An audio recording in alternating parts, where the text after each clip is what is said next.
Okay. Hello, everyone. This is Saran, and welcome to the 8th Uşak International Short Film Festival. Today, I'm here with Ben Molina, and we're going to talk about this very charming short animation called Saba. How are you, Ben? Good, thank you very much. How are Thank you? you for being here. Your animation touched our hearts on so many levels, personally and also historically, geographically, and the way you tell the story is really amazing. So Ben is a storyteller and animator who works with different kind of materials, cutouts, acrylic paint, animation. But let's start to talk about this specific film, Saba. Saba means grandfather in Hebrew. So here you talk with your grandfather over a few months, who is on the last stages of dementia. I want to ask that I know that this is a graduation project, but how was it like spending time with him and doing these interviews, whether it's a project or not? How was that process for you? So I started speaking with him before I knew I'm going to do my grad film about him. I mean, I figured, that soon he won't be able to speak about himself anymore, and I thought that this is a good time. I came back from exchange semester in Switzerland, and I don't know why I suddenly felt like I need to do this now. And when I came back, I started interviewing him, and throughout the semester, the first semester, because we start working about the grad film only on the second semester. So I thought, okay, I have something here. It's more than just this interview. There's a story to be told, and so it was very natural to me at first because it wasn't a part of school. It was something that I intended to do and wanted to do, and was very, very much invested in it. Mm-hmm. And it started like that. So when the graduation project thing came to your mind? When so it took me a while because the first time I put a camera in front of him is actually the first thing you hear in the film. When I speak about the lemon, I'm sorry, there's a police I know car there's here. something going wrong over there. Oh, it's all the time here. So so we started speaking about this how he puts lemon in his hair, and so that's the first thing he actually told me, and I showed it to my teachers. Like, do you think I have something here? Do you think it can be? And they were like, yes, oh my God, yes, this is the film. And so it took me a while because when you do this kind of a personal project, especially with like family involved, so you're biased. You can't really tell if it's good or not, and you need another perspective, someone that is not emotionally attached to this person. So my teachers were the cue that there's Mm-hmm. something here. Yeah, I think Lemon was super clever, especially thinking about his stage at the moment, because scent really brings back the memories. I think the strongest thing that we have. And from the beginning until the end of the film, I think you really make the circle complete and become a half a Saba with the lemon. Even thinking about it now makes me super emotional. It was a very quirky and very lovely, fun animation, but that at that point, it really gets personal, even though it's your own story. I think that's what I was very touched about the most. Thank you very much. And I'll tell you about the smell that my grandfather is still alive. I mean, he's more demented in more how do you say, like, yeah, The more later on the demented, stages. yeah, than ever.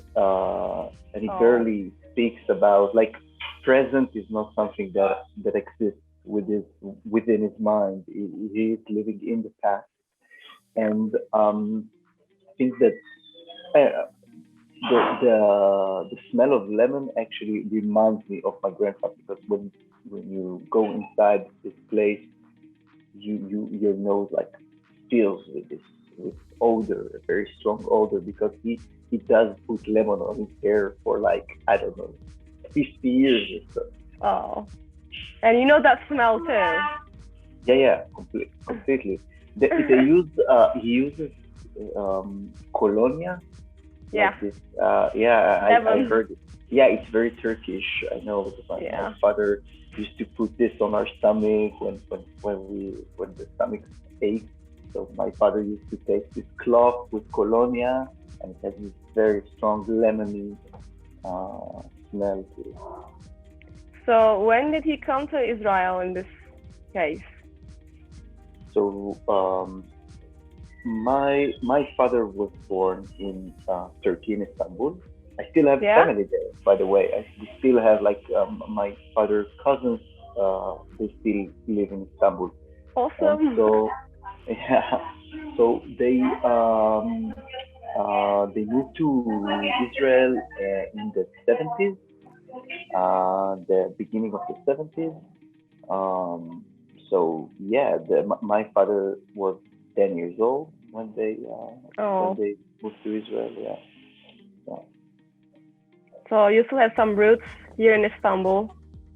for sure. And the thing is, I've never been to Istanbul. I've been to Oh, Turkey. come on.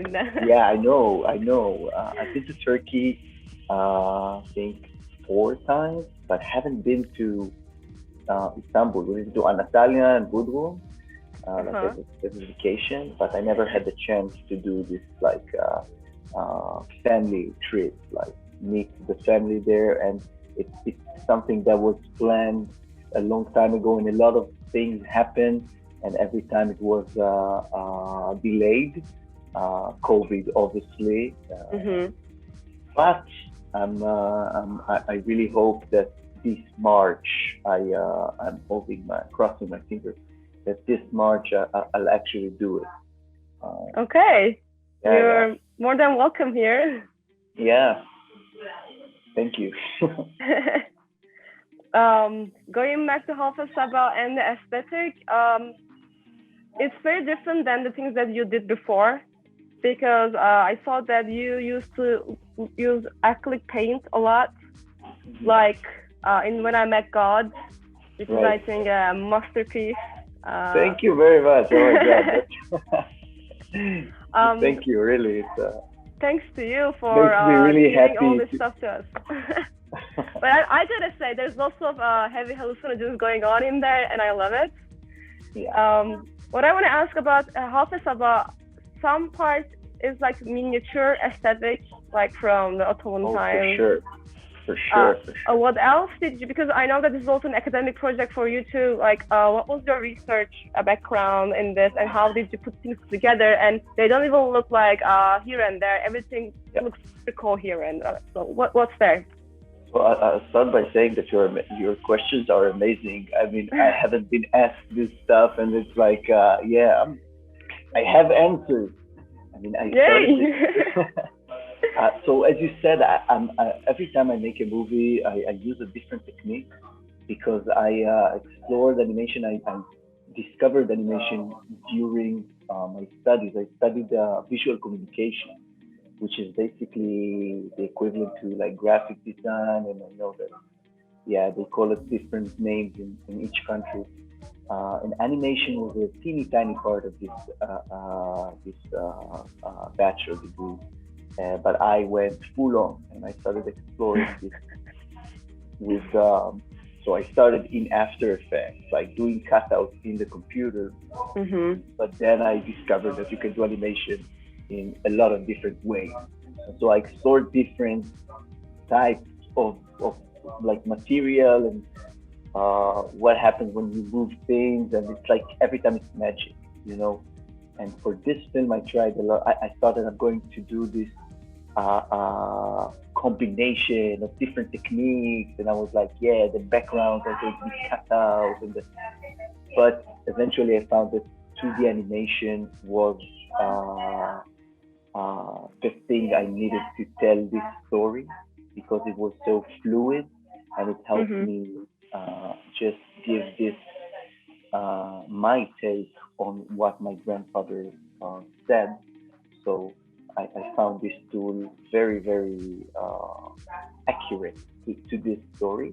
And the design was inspired, as you said, by miniatures because I grew up with those miniatures No way.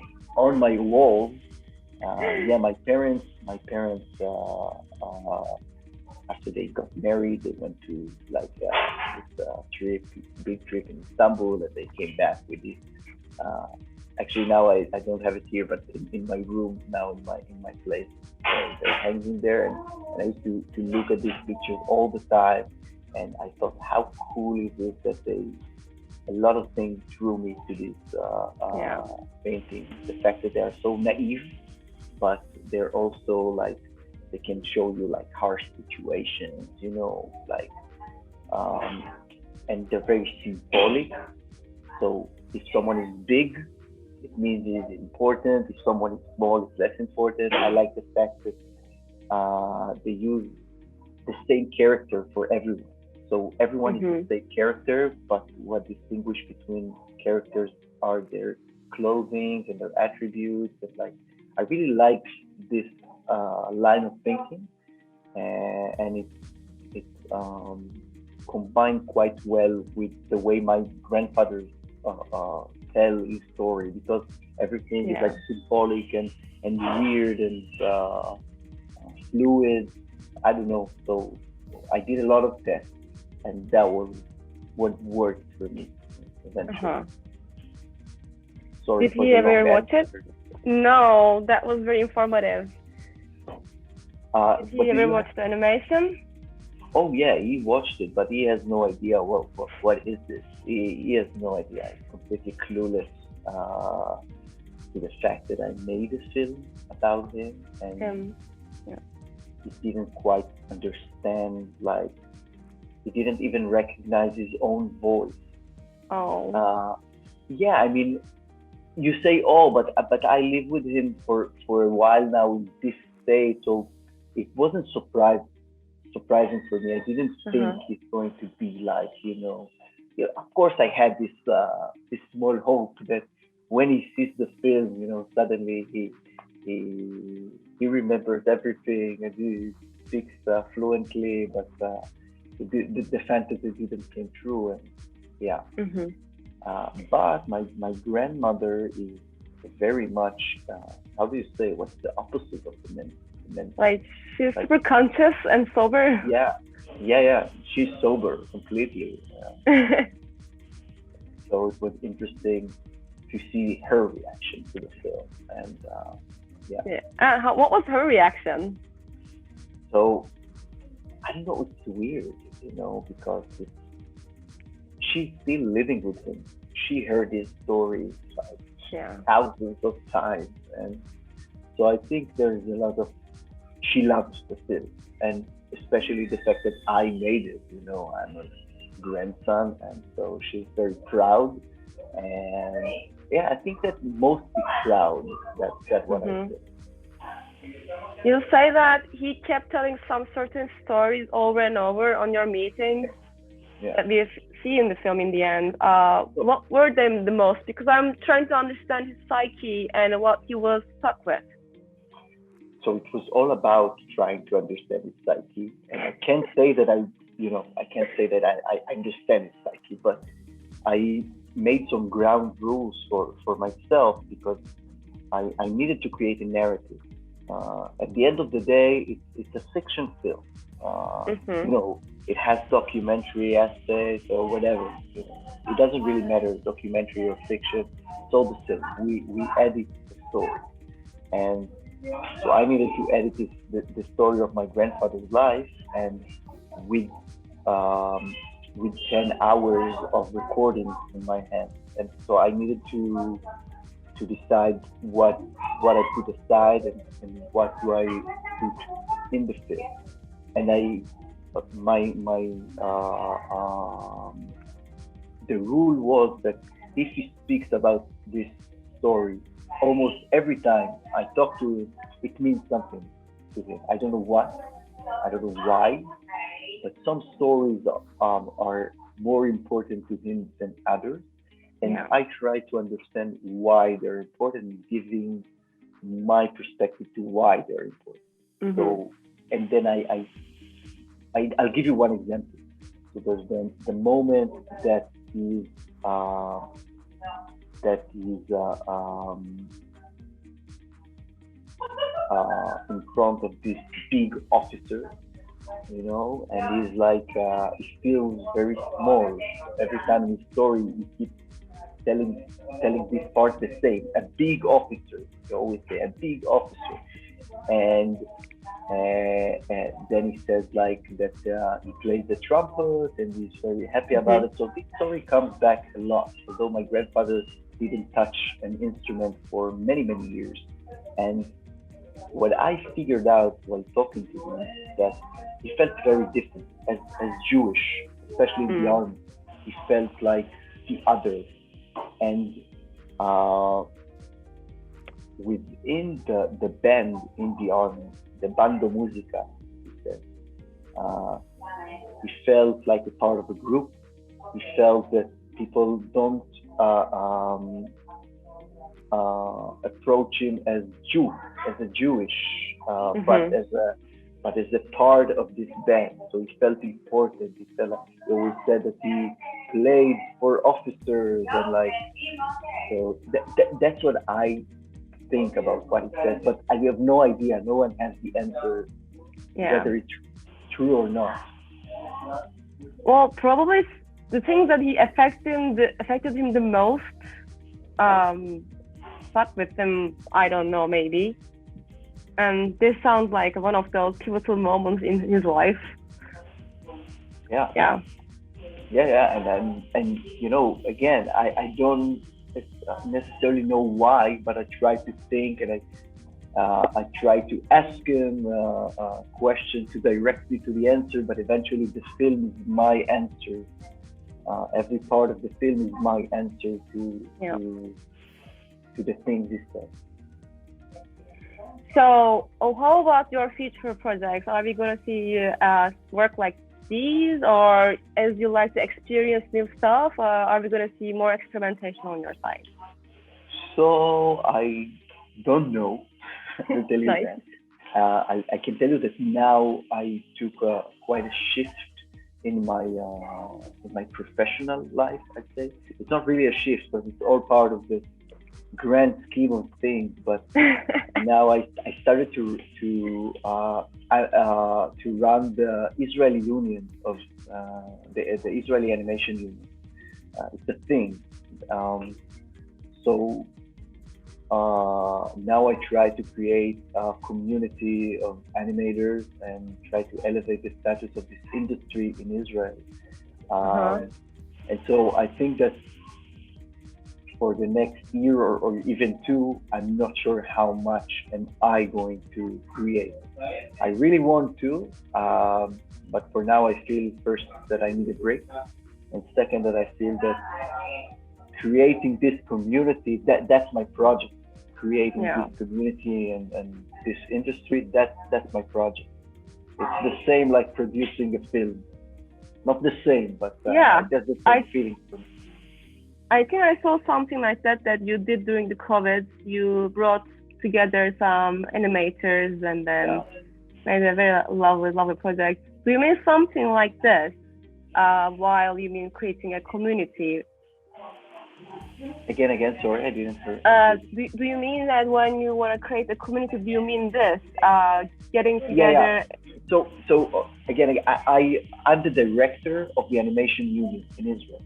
That's my job now. That's what I do. Wow. So, okay. Yeah. It sounds like, but so creating a community means a lot of stuff. We do it through events that we hold, like screening night, and we curate exhibition, animation exhibition. The thing is that animation is booming in Israel. It's crazy. There are like more than 100 animators every year that graduate from schools in Israel, and it's a Mm-hmm. lot. Israel is a very small country, so 100 animators every year is a lot.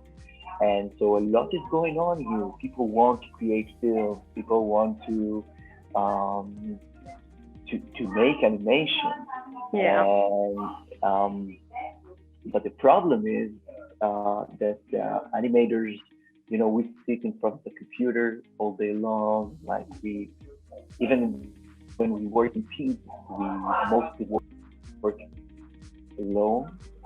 So I try to bring animators together to speak and just meet each other. Sounds great. Great plan. And I hope Yeah. and I wish you're gonna accomplish everything as you do. Thank you so much for sharing your story with us in an Thank, amazing way. It's really thank you important and very it really much. touched Thank our you. hearts. Thanks to you, honestly, from the bottom of my heart. To those who are watching this right now, you should definitely go and watch Alpha Saba. It's on our website. And thank you for your time, Ben. And we're gonna Thank wait for you you to very, watch very. in Istanbul. Yes, I'll tell you when I'll be there. Thank you. Bye bye. Bye.